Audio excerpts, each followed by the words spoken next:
할렐루야. 거룩하고 복된 주님의 날입니다. 주님의 앞에 나오신 여러분들 주님의 이름으로 환영합니다. 이제 우리 다 함께 자리에서 일어나셔서 우리 마음과 뜻과 정성을 다해서 거룩하신 하나님께 영과 진리로 예배드리겠습니다.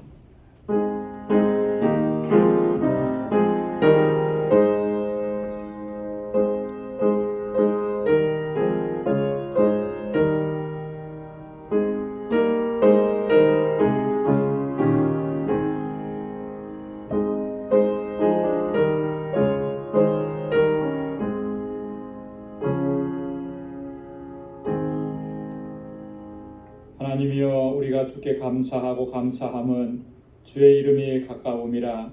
사람들이 주의 기사를 전파하나이다. 주의 말씀이 내가 정한 기약을 당하면 정의로 판단하리니 땅의 기둥은 내가 세웠거니와 땅과 그 모든 거민이 소멸되리라 하시도다. 나는 야곱의 하나님을 영원히 선포하며 찬양하며 또 악인의 뿔을 다 베고 의인의 뿔은 높이 들리로다. 아멘. 은혜가 풍성하시고 자비하신 하나님, 오늘도 거룩하신 주님의 보좌 앞으로 저희들을 인도해 주시고 이렇게 하나님을 경배하고 찬양하며 예배케 하시니 감사합니다. 지난 한 주간 동안도 주님의 그 능력의 손으로 우리를 붙들어 주시고 시험과 유혹과 환난이 많은 이 세상을 넉넉히 믿음으로 이겨내게 하시니 하나님 감사합니다. 그 구원의 기쁨과 감격을 가지고 오늘도 온 마음을 다하여 힘을 다하여 하나님을 예배할 수 있도록 인도하여 주옵소서.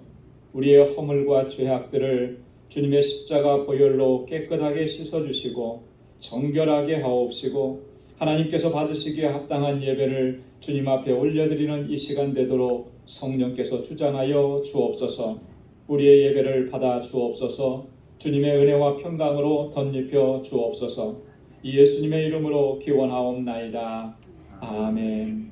전능하사 천지를 만드신 하나님 아버지를 내가 믿사오며 그 외아들 우리 주 예수 그리스도를 믿사오니 이는 성령으로 잉태하사 동정녀 마리아에게 나시고 본디오 빌라도에게 고난을 받으사 십자가에 못 박혀 죽으시고 장사한 지 사흘 만에 죽은 자 가운데서 다시 살아나시며 하늘에 오르사 전능하신 하나님 우편에 앉아 계시다가 저리로서 산 자와 죽은 자를 심판하러 오시리라. 성령을 믿사오며 거룩한 공예와 성도가 서로 교통하는 것과 죄를 사하여 주시는 것과 몸이 다시 사는 것과 영원히 사는 것을 믿사옵나이다.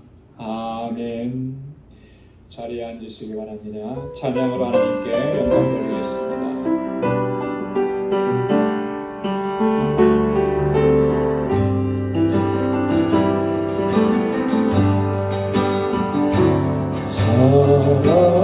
사랑해요 목소리 높아 경배해요 내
사랑합니다. 사랑의 사랑으로 목소리 높여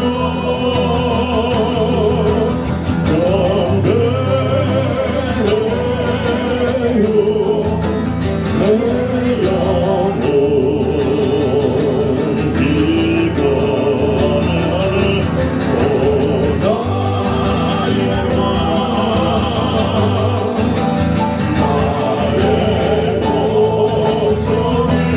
나의 목소리 주님 귀에 곱게 울리기 오 나의 왕 오 나의 왕 예수 나의 목소리 나의 목소리로 주님 귀에 곱게 주님 귀에 곱게 주님 귀에 곱게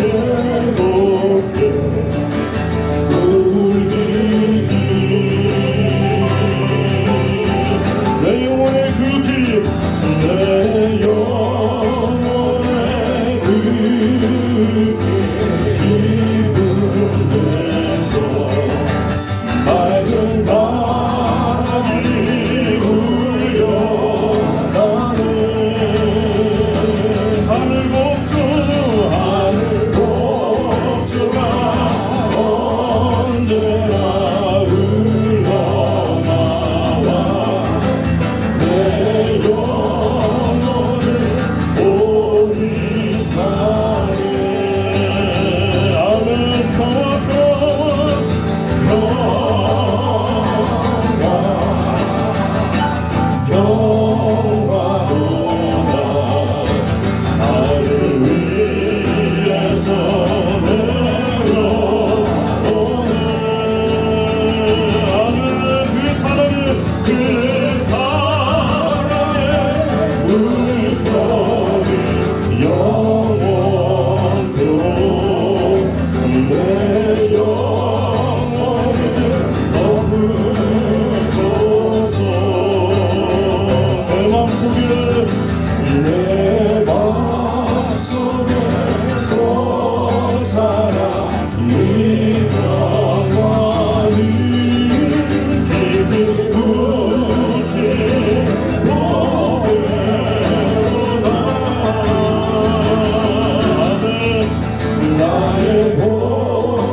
사랑과 은혜가 충만하시고 자비로우신 하나님 아버지, 지난 한 주간의 삶도 공고하고 힘겨운 삶의 연속이었으나 저희를 자녀로 삼아 주시는 애를 저희들의 발걸음을 불꽃 같은 눈동자로 지켜주시고 항시 선하고 복된 길로 인도해 주시어서 결코 좌절하지 않고 주님이 주시는 소망 가운데 굳건히 살아오게 하여 주신 하나님 아버지 감사를 드립니다. 이제 계절은 가을의 문턱에 가까움을 느끼며 지난 시간 뜨거웠던 한여름의 태양같이 저희들의 믿음이 주님을 뜨겁게 사모하며 주님만을 경배하는 삶을 살아왔어야 하건만은 저희들의 나약함과 부족함, 불순종의 삶을 살아왔음을 고백합니다. 공연하신 하나님 아버지, 저희들을 불쌍히 여겨주셔서 저희들 심령을 다시금 정결케 하여 주시어서 하나님 보시기에 합당한 예배자로 바로 설 수 있도록 은혜 내려 주시옵소서. 그리하여 오로지 주님 안에서 주님이 주시는 참된 기쁨과 소망 가운데 살아갈 수 있는 믿음도 허락하여 주시옵소서. 하나님 아버지, 이 땅에 방주재단을 세워주시고 저희로 하여금 방주재단을 통하여 하나님의 뜻이 이루어지며 저에게 귀중한 사명과 직분을 주시어서 하나님이 찾으시는 많은 영혼들을 향하여 달려온 지난 23년의 긴 세월 동안 항시 변함없는 사랑과 은혜로 인도해 주신 하나님 아버지, 점점 더 각박하여지는 이 세태 속에서도 방주재단이 진정한 빛과 소금의 역할을 다하여 죽어가는 많은 영혼들을 주님의 전으로 인도해 나가는데 부족함이 없도록 변함없는 은총을 내려 주시옵소서. 자비하신 하나님 아버지, 방주의 권속들 가운데 연약함과 병약함으로 인하여 또한 세상 속 질고와 예기찮았던 많은 공고한 일들로 가슴을 아파하며 하나님께 엎드려 간구하며 눈물의 기도를 올리는 심령들이 있습니다. 흘리는 그 눈물이 헛되지 않게 위로하여 주시고 한숨이 찬양이 되게 하여 주시어서 하나님께서 주시는 위로와 평강의 손길로 그 모든 아픔이 치유받고 회복되는 놀라운 역사를 체험하는 방주의 모든 권속도 되게 하여 주시옵소서. 하나님 아버지, 저희에게 믿음의 기업으로 주신 가정과 삶의 터전들 강건히 붙들어 주시어서 점점 더 어려워지는 이 삶 속에서도 흔들림 없이 주님의 몸된 제단을 섬기며 주신 사명과 직분을 잘 감당해 나갈 수 있도록 부족함이 없이 모든 걸 채워 주시옵시고 관구하는 모든 것들이 은혜 가운데 이루어질 수 있는 은혜도 허락하여 주시옵소서. 무엇보다도 자녀손들을 기억해 주시옵소서. 저들이 믿음 가운데 올바로 바로 설 수 있도록 인도하여 주시옵시고 언제 어디서 무엇을 하든지 하나님 자녀답게 행하여 주시고 항시 복되고 선한 길로만 인도하여 주시옵소서. 이곳 방주대단에서 자라난 어린 심령들, EM 청장년들을 위해 기도합니다. 예비하신 EM 사역자를 보내주시어서 저들이 온전한 말씀 가운데 올바로 양육될 수 있도록 은총 내려 주시옵소서. 이들을 위해 헌신하고 애쓰는 교사들에게 힘주시고 저들의 사랑의 수고를 기억해 주셔서 주님의 위로가 넘치게 하여 주시옵소서. 하나님 아버지, 지금 이 시간에도 세계 곳곳에서 주님의 복음을 위해 쓰시는 선교사님들을 위해 기도드립니다. 건강 지켜주시옵시고 사역에 필요한 모든 것들 부족함 없이 채워주셔서 선교사님들이 바라고 소망하는 마음과 하나님 뜻 가운데 선하신 응답과 은총을 허락하여 주시옵소서. 알라메다 방주교회를 항시 기억해 주시옵소서. 죽어가는 많은 영혼들을 말씀으로 양육하고 인도할 성전 건축이 진행되고 있습니다. 준비하고 애쓰는 모든 손길도 축복해 주시옵시고 정득수 선교사님과 그 동역자들 주신 사역을 잘 감당하며 나아갈 때 성전 건축이 잘 마무리되어 하나님께 영광 올려드리며 많은 영혼들을 구원해 나갈 때 진정한 구원의 방주로서의 사명을 다하는 복된 성전 될 수 있도록 인도하여 주시옵소서. 하나님 아버지, 오늘도 허락해 주신 말씀 앞에 겸비한 마음으로 섭니다. 저희들 마음밭을 기경해 주시옵시고 대언하시는 목사님 강건케 붙들어 주시어서 전하시는 말씀이 회복과 치유의 말씀이 되도록 능력으로 함께하여 주시옵소서. 또한 저희들 말씀을 통하여 저희들 믿음의 모습을 되돌아보게 하여 주시옵시고 저희가 감당하기 어려운 일을 당할 때마다 주신 말씀으로 위로받고 승리하는 삶을 살아갈 수 있도록 은혜의 말씀 되게 하여 주시옵소서. 오늘도 예배 가운데 저희들 심령 속에 성령님의 임재하심을 믿습니다. 한 주간에 공고하고 지친 심령들 위로해 주시고 평강의 복으로 덧입혀 주시옵소서. 우리를 구원하시고 도우시는 예수님의 이름으로 기도드리옵나이다. 아멘.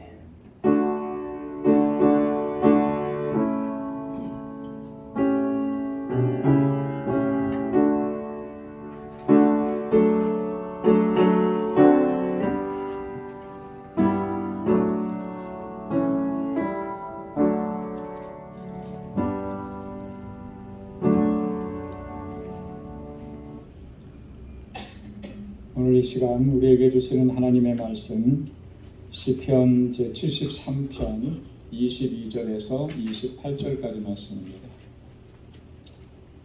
시편 73편 22절에서 28절까지 구약성경 854면에 있습니다.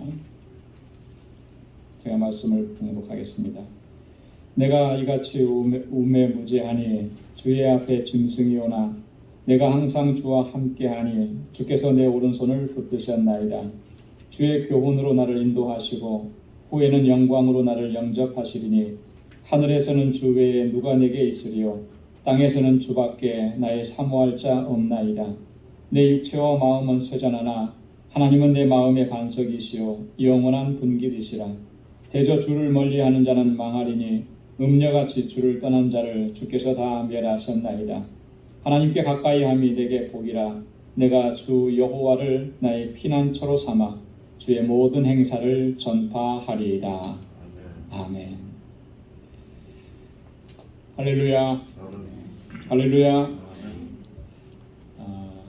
오늘 함께 봉독한 시편 73편은 우리가 후반부만 지금 봉독했지만 이 전반부 시작할 때 앞에 보면 아삽의 시라 이렇게 표제가 붙어 있습니다. 이 성경에는 이 아삽의 시라고 붙어 있는 표제가 붙은 이 시편이 무려 11편이나 돼요. 시편의 제3권에 시작되는 73편, 오늘 본문으로부터 시작해서 83편까지가 아삽이 지었거나 혹은 아삽이 편집했을 것으로 추정되는 그러한 시입니다. 그래서 그 표제를 보면 아삽의 시, 아삽의 마스길, 또 영장으로 현악에 맞춘 노래 이런 제목들이 붙어 있는 것을 볼 수 있습니다. 여러분, 아삽이라고 하는 사람이 어떤 사람인지 혹시 기억을 하시는지 모르겠습니다. 이 아삽이라고 하는 사람은 다윗과 동시대의 인물입니다. 특별히 헤만이라고 하는 사람, 여두둔이라고 하는 사람, 이 사람과 함께 이 세 사람이 그 다윗이 성전에서 하나님을 찬양하는 성가대를 조직을 했는데 그 성가대의 지휘를 맡았습니다. 그런데 항상 이 세 사람의 이름이 나올 때 보면 아삽의 이름이 제일 먼저 나오는 거죠. 성경에는 제일 먼저 그 이름이 나온다라고 하는 것은 그만큼 중요한 직책을 맡고 있다라고 볼 수가 있는데요. 그렇게 추정해 보면 이 아삽은 이 성가대의 최종 총책임을 맡고 있는 그런 사람이었을 것이다라고 추정을 하는 거죠. 역대상 25장 1절에 보면 다윗이 군대 장관들로 더불어 아삽과 헤만과 여두둔의 자손 중에서 구별하여 섬기게 하되 수금과 비파와 재금을 잡아 신령한 노래를 하게 하였으니 그 직무대로 일하는 자의 수요가 이러하니라. 다윗 시대의 성가대는 무려 4,000명가량 되었다 그래요. 이 아삽과 또 헤만과 여두둔 그리고 그의 자손들을 특별히 택해서 악기를 연주하면서 노래하면서 하나님을 찬양하도록 그렇게 한 것입니다. 여러분, 성가대의 지휘를 맡고 총책임을 맡고 그 일을 감당을 했으니까 우리가 충분히 추정해 볼 수가 있죠. 이 사람은 정말 하나님을 신실하게 섬겼던 사람이구나 라고 하는 것을 알 수가 있습니다. 최선을 다해서 성실하게 진실하게 거룩하게 하나님을 찬양하려고 그렇게 늘 힘썼던 사람이라고 하는 것 우리가 충분히 짐작해 볼 수가 있습니다. 그런데 오늘 이 본문의 말씀을 보면 이러한 아삽도 한때는 신앙적으로 정말 큰 위기와 시험을 겪었던 것을 알 수가 있습니다. 어떻게 알 수가 있느냐? 오늘 2절 말씀을 한번 보시면 73편 2절에 이렇게 기록합니다. 나는 거의 실족할 뻔하였고 내 걸음이 미끄러질 뻔하였으니. 내가 실족할 뻔했고 내 걸음이 미끄러져서 넘어질 뻔했다라고 하는 거예요. 이것은 그냥 살다가 어려움이 겪어서 그런 걸 얘기하는 게 아니고 하나님을 신실하게 섬기고 하나님을 예배하려고 하는데 자꾸 걸려 넘어지게 하는 것들이 있어서 시험에 들고 또 넘어질 뻔했다라고 하는 거예요. 뭐가 그렇게 이런 일들을 겪게 했느냐? 3절 이하의 말씀이 그 이유가 나옵니다. 3절에서 이렇게 얘기합니다. 이는 내가 악인의 형통함을 보고 오만한 자를 질시하였음이로다. 악인이 형통하게 살아가는 모습을 보고 오만한 자를 보니까 견딜 수가 없는 거예요. 그래서 마음속에 뭐가 나타나는 겁니까? 질시함이 나타나는 거예요. 분노가 일어난 거예요. 그래서 나는 넘어질 뻔하고 무너질 뻔하고 실족할 뻔했다. 이렇게 고백합니다. 그 이후에 3절 이후에 보면 악인들이 정말 악한 일을 행하는데도 어떻게 그렇게 형통하게 살아가는지 차마 이렇게 두 눈 뜨고 볼 수 없는 그런 형국들을 적나라하게 이렇게 설명을 하고 있습니다. 여러분, 우리가 신앙생활 하면서 참 시험을 당하기도 하고 위기를 겪기도 하는데요. 여러분, 이런 시험과 위기라는 것이 단지 외부적인 조건, 그런 고난이라든가 어려움이 와서 그런 것을 겪는 것만은 아니라고 하는 것. 오늘 본문을 통해서 우리가 확인할 수가 있습니다. 오늘 시인이 고백하고 있는 것처럼 나는 정말 열심히 신실하게 하나님을 섬기려고 하는데 하나님도 모르고 하나님을 경외하지도 않고 그렇게 자기 멋대로 자기 즐기면서 세상을 살아가는 저 악한 사람들이 형통하고 잘 되는 모습을 보니까 너무 분노가 일어나는 거예요. 질시하는 마음이 일어나는 거예요. 여러분, 이런 마음이 생기는 것도 그건 신앙의 위기가 찾아왔다라고 하는 것을 보여주는 것입니다. 아마도 저나 여러분들이나 한두 번쯤 아니면 그 이상으로 그런 이 시인과 같은 그런 생각을 하고서 질시하고 분노했던 적이 있었을 겁니다. 정직하게 행하지 않는데 정직하게 살아가는 사람보다 그 사람이 더 잘 살아요. 더 누리고 더 떵떵거리고 마음이 편치가 않습니다. 그런 모습을 보면. 근데 마음이 편치 않은 정도가 아니고 그게 점점 반복되어지면 분노가 일어나는 것이죠. 여러분, 그런데 우리가 꼭 명심해야 합니다. 우리가 만약에 지속적으로 이런 반응을 보인다면 그것은 지금 내가 영적으로 심각한 위기 상황에 직면해 있다라고 하는 것, 이거 꼭 기억해야 된다라고 하는 것이죠. 여러분, 왜냐하면 이 분노와 질시의 반응을 지속적으로 그렇게 나타낸다면 우리의 영적인 상태는 점점 더 가물어 메마른 땅과 같이 되어버립니다. 요즘에 유럽이라든지 여러 나라들에서 가뭄을 겪고 있고 중국에서도 가뭄을 겪고 있는데 여러분, 이 농사 지을 물도 없고 마실 물도 부족해지는 상황, 이런 상황까지 처해서 그 가뭄의 현상이 얼마나 심각한지 우리가 뉴스를 통해서 접합니다. 얼마 전에 그런 뉴스가 났는데요. 제가 깜짝 놀랐어요. 멕시코에서 코로나가 사라질 위기에 처했대요. 그래서 이게 무슨 말인가? 멕시코가 그렇게 방역을 잘해서 코로나가 사라졌나?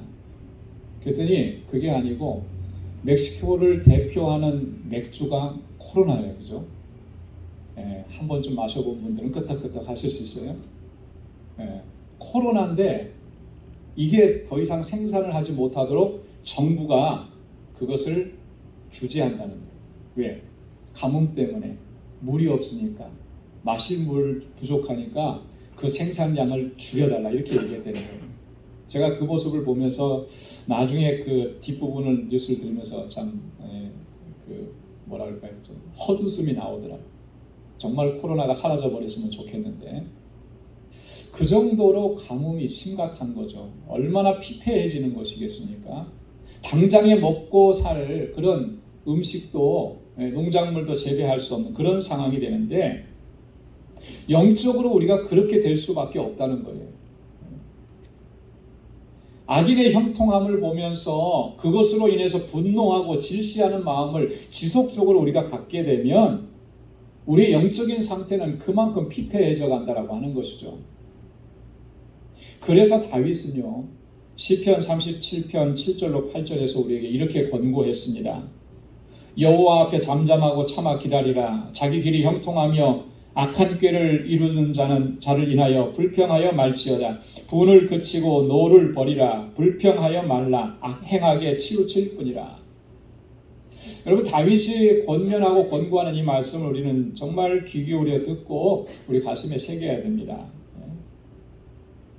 자기 길이 형통하고 악한 꾀를 이루는 자, 그들을 인해서 불평하거나 분노를 표출하지 말라는 거예요. 그것은 다 행하게 치우칠 뿐이라. 내게 영적으로 안 좋다라고 하는 것이죠. 여러분, 오늘 본문의 말씀도 보면 시인이 그런 상황에 처했는데, 그런데 오늘 시인이 그러한 시험들을 어떻게 이겨내고 있는지를 본문을 통해서 잘 설명을 해주고 있다라고 하는 거예요. 오늘 16절과 17절 말씀 읽지는 않았습니다만 다시 한번 보면 16절 17절에 이렇게 기록합니다. 내가 어쩌면 이를 알까 하여 생각한즉 내게 심히 곤란하더니 하나님의 성소에 들어갈 때에야 저희의 결국을 내가 깨달았느니라. 할렐루야. 어떻게 이런 일이 일어날 수 있습니까? 그걸 생각하면 생각할수록 내가 더 괴롭고 더 힘들더니 하나님의 성전에 들어갈 때, 하나님의 성소에 들어갈 때 하나님께서 그것을 깨닫게 해주셨다라고 하는 거예요. 그들의 결말을 알게 하셨다라고 하는 것입니다. 어떤 결말이 이루어지는가? 17절과 18절과 19절에 이렇게 얘기합니다. 주께서 참으로 저희를 미끄러운 곳에 두시며 파멸에 던지시니 저희가 어찌 그리 졸지에 황폐되었는가 놀람으로 전멸하였나이다. 결국에는 하나님께서 그렇게 심판하시더라는 거예요. 마지막에는 하나님께서 그렇게 저들을 다스리신다라고 하는 거예요. 아직은 내가 그것을 못 보고 지금은 형통한 그 모습 때문에 내가 정말 속상하고 마음이 아프고 그랬는데 그게 아니더라라고 하는 거죠. 그걸 깨닫게 되었다. 그 언제 깨닫게 되었느냐? 여호와의 전에 하나님의 성소에 들어갈 때에. 여러분, 우리가 주목해야 될 것이 바로 이거예요. 하나님의 성소에 들어갈 때, 그때야 모든 이치들을 깨닫게 된다라고 하는 거예요. 내가 너무나 이상하게 생각하고 너무나 속상하게 생각하고 너무나 안타깝게 분노가 일어나는 그러한 상황이라 할지라도 지금은 도대체가 그것이 이해가 안 됐는데 하나님의 성소에 들어가니까 하나님께서 그걸 깨닫는 은혜를 주시더라. 여러분, 하나님의 성소에 들어간다라고 하는 말은 다른 말로 얘기하면 하나님의 거룩한 임재 가운데로 들어간다라고 하는 거예요. 하나님 앞에 선다라고 하는 것입니다. 하나님의 능력과 하나님의 도우심을 구한다라고 하는 거예요. 그리할 때 하나님께서 이것을 깨닫게 하시고 이겨낼 수 있는 힘을 주십니다. 그래서 하나님께 나아가는 것이 너무나 중요합니다. 하나님 앞에 나와서 우리의 모든 근심과 염려와 고민들을 다 털어놓아야 하는 것이죠. 하나님 앞에 나와서 우리의 시험과 고난과 어려움들을 다 내려놓아야 하는 것입니다. 그래야만 문제를 해결받을 수 있고 길을 찾을 수 있고 그것을 이겨내고 극복할 수가 있는 거예요.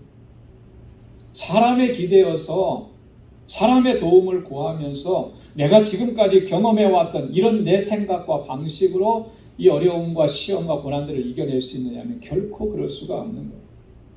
오늘 아삽 시인이 그 고백을 하잖아요. 그거 생각할 때마다 내가 얼마나 고민이 되고 얼마나 힘들었느냐. 그런데 하나님의 성소에 들어갈 때 그걸 깨닫게 해주시더라. 그래서 다윗은 시편 55편 22절에 그렇게 권고했습니다. 내 짐을 여호와께 맡겨버리라. 너를 붙드시고 의인의 요동함을 영영이 허락지 아니하시리로다. 할렐루야. 내 짐을 누구에게 맡기라 그랬습니까? 여호와께 맡기라 그랬어요. 하나님께 맡기라. 그러면 하나님이 너를 붙드시고 의인이 요동치는 것, 의인이 고통당하는 것, 그거 더 이상 허락하지 않으시고 하나님께서 그 문제를 해결해 주신다라고. 오늘 이 본문의 말씀을 보면 이러한 고민 끝에 하나님의 성소에 들어가서 하나님께서 깨닫게 해주시는 그 은혜를 경험하고 오늘 시인이 얼마나 풍성하신 하나님의 은혜를 체험했는지를 오늘 후반부에서 자세하게 기록합니다. 여러분 28절 말씀이 결론에 해당하는데 오늘 본문의 오늘 설교의 제목이기도 합니다. 28절에 가서 시인이 뭐라고 얘기합니까? 하나님께 가까이함이 내게 복이라. 여러분 한번 따라서 해보시기 바랍니다. 하나님께 가까이함이 내게 복이라. 할렐루야. 뭐가 복이라는 거예요? 하나님께 가까이함이 내게 복이라. 힘들다고 어렵다고 고난이 있다고 분노가 일어난다고 하나님을 멀리 떠나면 그 문제는 영영이 해결받을 수가 없는 거예요. 고난이 있고 힘들고 어려움이 있고 도대체가 이해가 안 되는 그런 상황이 있을 때 어디로 나아가야 하느냐? 하나님께 나아가야 돼요. 하나님께 나아가서 주님 앞에 엎드려야 하는 것이. 그래야 그 문제가 해결한다는. 바로 그 사람이 복 있는 사람이라는 겁니다. 여러분 우리는 복 있는 사람에 대해서 이야기할 때 좀 성경이 말씀하는 것과는 전혀 다르게 이해하는 경향이 많이 있어요. 사업을 내가 잘해서 부유하게 되고 잘 살게 되고 노후가 아무런 걱정이 없게 되는 것, 그것을 복 있는 것이라고 그렇게 생각을 하는데 여러분 성경에서는 한 번도 그러한 삶이 복 있는 삶이라고 얘기한 적이 없습니다. 그러면요 세상에서 부자가 된 사람은 다 복 받은 사람이에요. 성경은 그렇게 얘기하지 않아요. 죽을 때까지 건강하게 살고 아프지 않고 병원에 한 번 안 가고 그러면 복이 있다고 세상 사람들이 저 사람 무슨 복이냐. 저는요 몸이 좀 이렇게 안 좋은 부분들이 있어요. 뭐 다 아시겠지만 저는 치아가 안 좋아요. 그래서 거의 치아의 한 90%가 남의 겁니다. 그런데 어떤 분들은 보면요 70세, 80세 이렇게 되는데도 임플란트 하나도 안 하신 분이 계세요. 저희 동료 목사님들하고 만나면 저보다 다 연배가 높으신 분들하고 주로 만나는데 머리도 저보다 시커멓고요. 이도 깨끗하고 그냥 뭐든지 다 이렇게 잘 드시더라고요. 저는 가려야 될 게 많아요. 이가 약하니까. 부럽더라고요. 저게 복이구나. 우리가 일반적으로는 그렇게 그게 복이라고 생각하고 어느 정도는 맞아요. 근데 성경이 말씀한 진정한 복이 과연 그거냐라고 하는 거예요. 성경은 한 번도 그렇게 얘기하지 않습니다. 오늘 시인의 말씀을 빌어서 보면 이 복의 개념이 다르다라고 하는 것을 알 수가 있죠. 하나님께 가까이 나아가는 것이 그것이 내게 복인 거예요. 하나님 앞에 나아올 수 있는 심령을 허락해 주신 것. 내가 기쁠 때나 즐거울 때나 슬플 때나 고난이 있을 때나 하나님 앞에 나와서 엎드리게 하시는 거, 하나님을 가까이 하게 하시는 거, 그게 복이라는 거예요. 여러분 이 사실을 꼭 기억할 수 있기를 바랍니다. 여러분 이것은 예수님께서도 우리에게 분명하게 말씀하신 내용들입니다. 우리가 잘 알고 있는 팔복이라고 알고 있는 시편 마태복음 5장 3절에서 10절 말씀을 보면 예수님은 어떤 사람이 복 있는 사람이라고 얘기했습니까?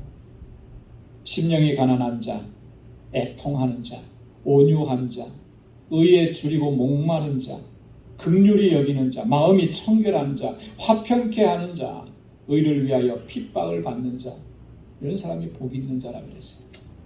그 어디 한 군데에서도 사업에 성공해서 출세해서 부자가 된 사람, 그 사람이 복이 있다 이렇게 얘기하지 않은 거예요. 왜 심령이 가난한 자가 복이 있다고 했습니까? 왜 의에 줄이고 목마른 자가 복이 있다 그랬습니까? 그는 하나님을 찾는 사람이기 때문에, 하나님을 가까이 하는 사람이기 때문에. 그래서 하나님께서 그와 함께 하시고 그를 지켜주시고 보호해 주시기 때문에 그가 복이 있는 거예요. 오늘 시인이 말씀하고 있는 것처럼 여호와를 가까이 함이 우리에게 복인 줄로 믿습니다. 오늘 시인은 그렇게 우리에게 권면하면서 여호와를 가까이 함이 왜 우리에게 복이 되었는지를 자신의 경험을 통해서 몇 가지로 이야기를 해줍니다. 그것이 오늘 함께 봉독한 본문의 내용들이에요. 네 가지를 말씀을 하는데 왜 하나님을 가까이 하는 것이 우리에게 복이냐? 23절 말씀, 여러분 23절 말씀 한번 다 같이 읽어보겠습니다. 한 목소리로요. 다 같이요. 시작. 내가 항상 주와 함께하니 주께서 내 오른손을 붙드셨나이다. 아멘. 자, 내가 항상 주와 함께하니, 주님께 가까이하니 주님께서 어떻게 하셨다는 거예요? 내 오른손을 붙드셨나이다. 여러분이 성경에서 오른손이라고 하는 것은 권능을 상징해요. 주님께서 나를 붙잡아 세우셔서 주님의 권능의 손길로 나를 인도해 주셨다라고 하는 그런 의미. 하나님을 가까이 하는 자들에게 하나님께서는 손을 내밀어 주시는 거예요. 그래서 그 오른손을 붙들어 주시는 거예요. 그래서 우리가 어떠한 절망적이고 고통스러운 상황을 만난다 할지라도 다 이겨내게 하시고 승리하게 하시는 것입니다. 그래서 이사야 선지자가 그렇게 선포했잖아요. 이사야 41장 10절에 두려워 말라 내가 너와 함께함이니라 놀라지 말라 나는 내 하나님이 됨이니라 내가 너를 굳세게 하리라 참으로 너를 도와주리라 참으로 나의 의로운 오른손으로 너를 붙들리라. 할렐루야. 하나님의 그 의로운 오른손으로 너를 붙들어 주시겠다. 하나님 누구에게 그렇게 해주시는 하나님의 가까이 하는 사람들에게 하나님께서 그렇게 도우시는 거예요. 그 능력의 손길로 붙들어 주셔서 항상 승리하게 하시고 그래서 날마다 하나님 의지하고 믿음으로 살아갈 수 있도록 인도해 주신다. 여러분 이와 같은 하나님의 은혜와 복을 누릴 수 있는 우리 모두가 될 수 있기를 소망합니다. 또 24절 말씀에 보면 주의 교훈으로 나를 인도하시고 후에는 영광으로 나를 영접하시리니. 얼마나 감격스러운 말씀인지 모릅니다. 하나님을 가까이 하는 자들을 하나님께서 어떻게 인도해 주신다 그랬어요? 주님의 교훈으로 인도해 주신다. 마침내 하나님의 영광 가운데로 나를 이끌어 주신다라고 하는 것입니다. 그래서 하나님을 가까이 하는 자가 복이 있다고 시인이 얘기하는 거예요. 여러분 주님의 교훈으로 인도함을 받는 거 여러분 그게 얼마나 귀하고 복된 은총인지 모릅니다. 하나님의 말씀으로 하나님의 교훈으로 인도함을 받는 것. 그게 우리에게 복인 거예요. 그래야만 우리가 하나님의 뜻을 쫓아서 살아갈 수가 있게 되는 것이고 하나님께서 기뻐하시고 하나님께서 영광 받으시는 삶을 살아갈 수가 있게 되는 거예요. 하나님의 말씀이 우리를 교훈하시고 하나님의 말씀이 우리를 감동시켜 주시고 하나님의 말씀이 우리로 하여금 무엇이 옳은 길인지 하나님께서 기뻐하시는 길인지 깨닫게 해주시고 그래서 그 길로 걸어갈 수 있도록 우리를 이끌어 주십니다. 그게 복인 거죠. 그게 복이잖아요. 하나님의 말씀과는 상관없이 살아서 내 생각대로 내 계획대로 내가 만들어 놓은 어떤 이상과 꿈을 향해서 달려가면서 거기에 만족하고 즐거워하고 그것이 하나하나 성취될 때마다 기뻐하고 여러분 내 육신은 그것을 기뻐할 수 있을지 모르지만 그런 삶은 내 영적으로는 점점 피폐해져 가는 거예요. 하나님의 말씀대로 인도함을 받지 못하는데 그곳에 어떻게 하나님의 주시는 은혜와 복이 있겠느냐. 그래서 다윗은 시편 25편 4절 5절에서 그렇게 기도했습니다. 여호와여 주의 도로 내게 보이시고 주의 길을 내게 가르치소서. 주의 진리로 나를 지도하시고 교훈하소서. 주는 내 구원의 하나님이시니 내가 종일 주를 바라나이다. 할렐루야. 주님의 도로 나를 가르쳐 주시고 주님의 진리로 나를 교훈해 주시고 나에게 주의 길을 보여주십시오. 그렇게 기도했어요. 왜 그렇게 기도합니까? 주님의 교훈으로 인도함을 받는 것이 가장 복된 것이고, 그 마지막에는 하나님께서 나를 영광 가운데로 인도해 주시고 영광으로 나를 영접해 주실 것을 알기 때문에 그렇게 주님의 교훈으로 인도함을 받는 우리 모두가 될 수 있기를 소망합니다. 자, 25절에 보면은 하늘에서는 주 외에 누가 내게 있으리요 땅에서는 주밖에 나의 사모할 자 없나이다. 할렐루야. 하나님밖에 없는 거예요. 주님밖에 없는 거예요. 주님만을 사모하는 거예요. 하나님을 가까이 하는 자들에게 하나님께서 이런 은총을 주시는 겁니다. 하나님만이 유일하신 분임을 깨닫게 하시고 오직 하나님만 사모하면서 살아가도록. 여러분, 우리가 세상에 살면서 뭘 사모합니까? 뭘 바라봅니까? 뭘 의지합니까? 하나님 외에 다른 것 의지할 게 있어요? 하나님 말고 더 사모해야 될 것이 있습니까? 하나님보다 더 사모하는 것이 있다면 뭔가 지금 나의 신앙의 모습은 잘못되어 있는 거예요. 우리가 사모할 분은 오직 하나님 한 분뿐이신 거예요. 여러분, 그래서 다윗이 20편 27편 4절에 그렇게 고백했잖아요. 내가 여호와께 청하였던 한 가지 일 곧 그것을 구하리니 곧 나로 내 생전에 여호와의 집에 거하여 여호와의 아름다움을 앙망하며 그 전에서 사모하게 하실 것이라. 여러분, 다윗은요 하나님만 사모했어요. 사람은요 누구나 다 높은 지위에 올라가고 권세를 얻고 그러면 그것으로 만족하는 사람은 대부분 없습니다. 더 많은 권세를 누리려고 하고 더 많은 것을 가지려고 해요. 그게 사람의 욕심이에요. 다윗이 정말 평범한 사람이었다면 왕이 되고 난 후에 어떻게 했을까? 더 많은 것을 왕궁에 채우려고 했겠지요.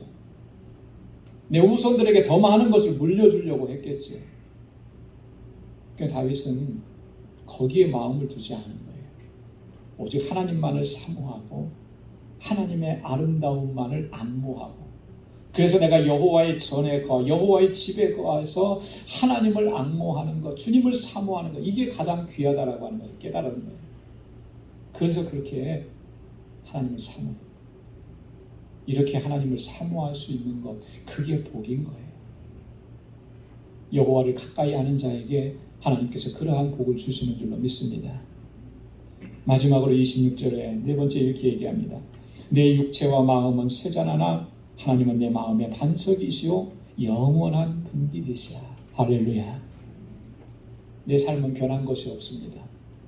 내 삶은 여전히 고난이고 환난입니다. 그래서 내가 쇠잔해지는 것 같아요. 육적인 삶은.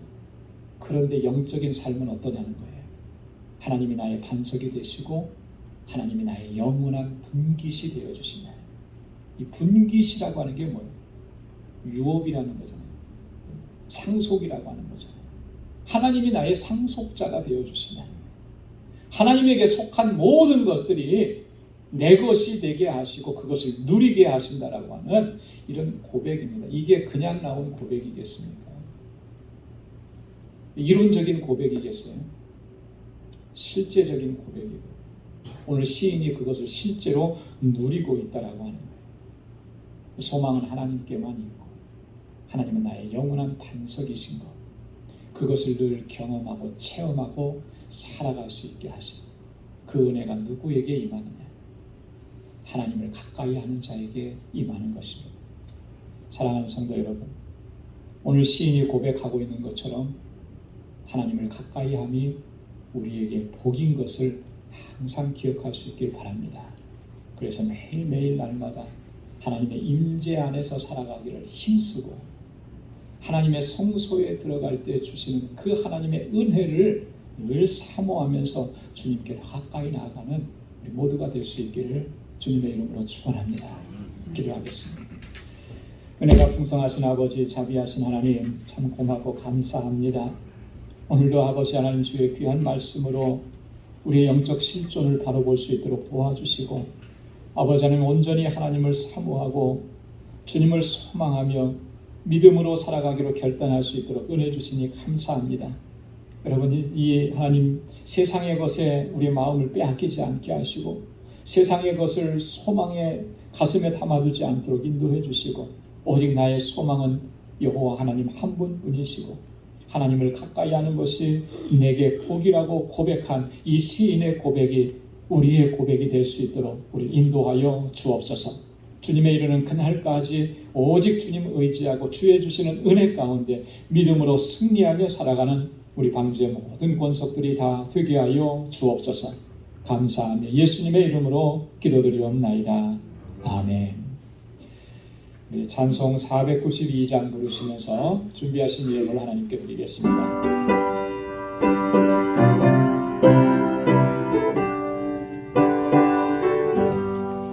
나의 영원하신 기도 생명보다 귀하다.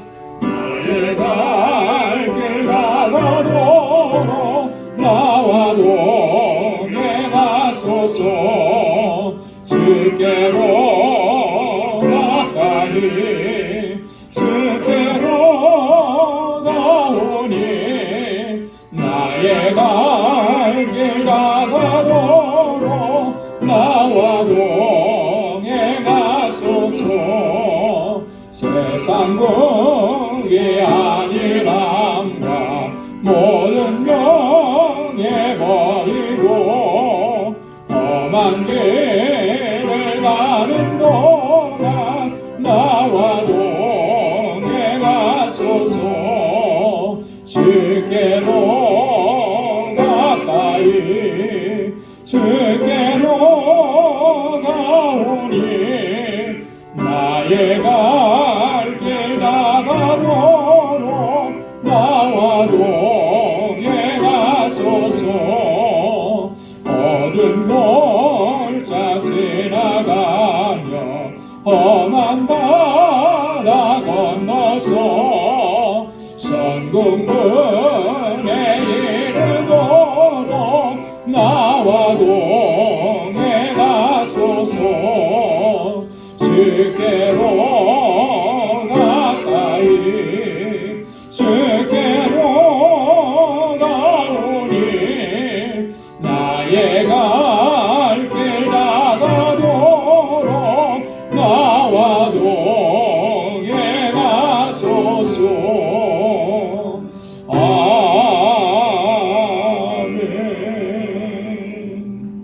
아멘. 나 가진 모든 것 다 주의 것이니 그 받은 귀한 선물을 다 주께 바치네.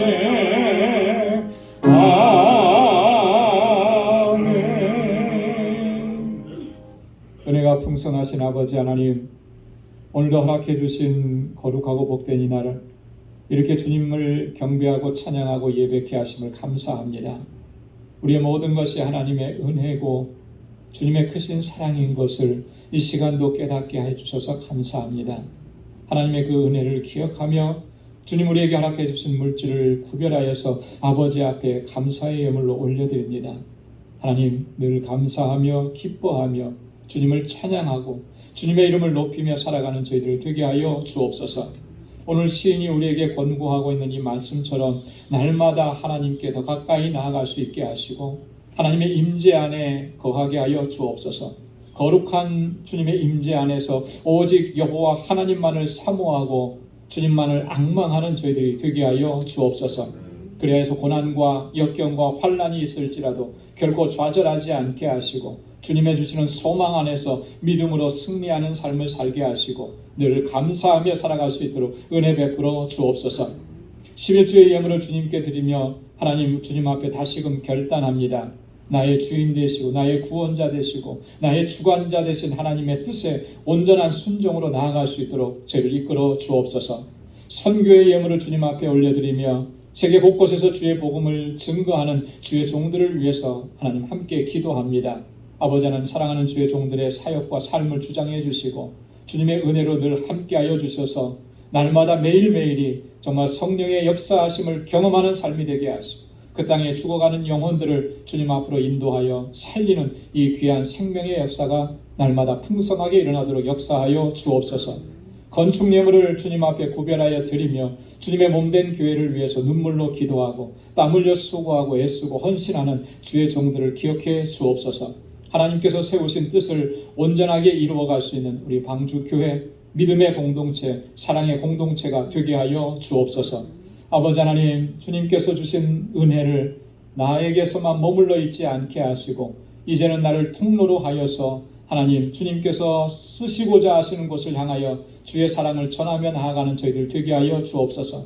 그 마음으로 구제의 예물을 드립니다. 하나님 기억해 주시고 정말 내 이웃을 내 몸과 같이 사랑하라고 하신 주님의 말씀대로 온전한 순종으로 나아갈 수 있는 저희들이 되게 하여 주옵소서. 그래서 하나님의 사람들이 가는 곳마다 그 있는 곳마다 주님의 사랑이 넘쳐날 수 있도록 주님 역사하여 주옵소서. 오늘도 하나님 거룩한 주님의 날을 맞이해서 이 예배를 섬기는 귀한 주의 종들의 손길을 기억해 주시고 주의 은혜와 복으로 가득히 채워 주옵소서. 또 한 주간의 삶을 향하여 저희들 나아갑니다. 우리 사랑하는 성도들의 가정과 또 일터와 또 하나님 허락해 주신 믿음의 기업들을 이 한 주간도 견고하게 지켜 주옵소서. 감사하옵고 예수님의 이름으로 봉헌기도 드리옵나이다. 아멘. 우리 전후좌우에 계신 분들과 함께 인사 나누시기 바랍니다. 샬롬, 주님의 평강이 함께하길 바랍니다. 사랑합니다. 축복합니다. 한 주간 잘 지내셨지요? 우리 악수를 해주시고 또 안아주시기도 하고 또 마음껏 축복해 주시기 바랍니다. 하나님의 은혜와 주님의 평강이 여러분들의 삶 속의 가정에 또 행하시는 모든 일 가운데 늘 풍성하게 넘쳐나길 바랍니다. 감사합니다. 오늘 영상으로 예배를 드리시는 모든 분에게도 주님의 크신 사랑이 함께하길 바랍니다. 교회 소식 전해드리도록 하겠습니다.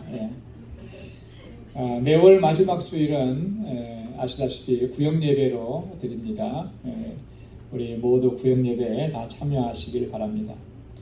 저희가 2달에 한 번씩 첫째 주일에 성찬 예식을 거행합니다. 그래서 다음 주일 성찬 예식이 있습니다. 여러분 한 주간 동안 기도로 준비하시기를 바랍니다.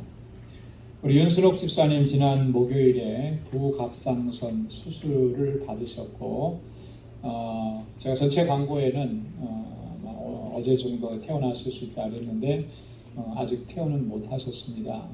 수술한 게 좀 통증이 계속 느끼시고 그래서 조금 더 있다가 이렇게 퇴원을 하시게 된다고 해요. 수술은 잘 되셨고 이제 수술이 워낙 이렇게 뼈를 가르는 그런 수술이었기 때문에 그 뼈가 또 잘 아물고 또 자리를 잡게 하는 데까지 조금 시간이 많이 걸릴 겁니다. 그래서 잘 회복되고 또 이 부갑상선 문제로 인해서 그동안에 고통스럽고 힘들어왔던 그 부분들이 또 깨끗하게 잘 치료될 수 있도록 여러분 계속 기도해 주시기를 부탁드리겠습니다. 한 가지 여러분에게 부탁을 드리는 것은 이 주일에 출타를 하시는 분들께서는 꼭 저에게 연락을 주시기 바랍니다. 그래서 제가 뭐 여러분들이 어디 가나 이런 거 막 알려고 하는 거 아니고 그래도 이렇게 주일을 비우게 되면 여러분들이 좀 알려주셔야 돼요. 그래서 꼭 뭐 행선지를 뭐 안 알려주셔도 상관은 없지만 이번 주일은 여차여차해서 비우게 됩니다. 요즘 카톡으로 잘 할 수 있잖아요, 그죠? 전화로 걸면 불편할 수 있을지도 몰라요. 그러니까 카톡으로라도 이렇게 좀 알려주셔서 또 후반부에는 보니까 한국에 방문하시는 분들도 여러 가정들이 계신 것 같아서 그래서 가시는 날 오시는 날 일정을 좀 알려주시면 제가 목회하는데 또 참고하고 또 여러분들을 위해서 그 기간 동안 함께 기도하도록 그렇게 하겠습니다. 잘 협력을 해주시기 바랍니다. 9월 생일 맞으신 분들 미리 축하드리고요. 우리 9월부터는 친교 담당이 5구역으로 바뀌게 됩니다. 우리 5구역 식구들께서도 수고해 주시길 바랍니다. 9월 목회 일정들 보시고 여러분 기도해 주시고 또 잘 협조해 주시기 바랍니다. 우리 다 함께 자리에서 일어나셔서 마지막 찬송 427장 1절 부르시겠습니다.